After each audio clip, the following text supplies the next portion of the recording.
Ce qui distingue vraiment Lead Becito, c'est sa régularité.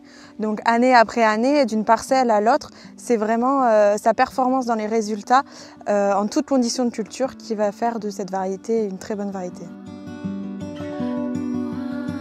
Dès le démarrage, on va constater une différence entre Becito et les autres variétés du marché, notamment par son dynamisme à l'installation, mais aussi grâce à ses grandes feuilles larges qui va permettre du coup d'avoir un bon dynamisme et une bonne biomasse avant l'entrée en hiver. Notamment sur des semis tardifs et sur des cas à forte pression altise, ça va vraiment sécuriser son potentiel de rendement. Ensuite, sur la continuité du cycle, c'est réellement son profil sanitaire qui a un avantage. En effet, la variété, elle n'a pas de faiblesse particulière, que ce soit le phoma à l'automne, la cylindrosporiose au printemps, le sclérotinia à floraison ou les maladies de fin de cycle. Elle bénéficie vraiment d'un bon comportement au niveau du profil sanitaire et ça permet aussi que la variété tire son épingle du jeu en cas de conditions difficiles.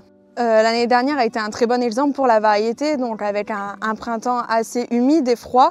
Au final, la variété s'en est très bien sortie avec une 3e place sur les résultats officiels français chez Terrinovia, qui montre vraiment l'excellence de la variété.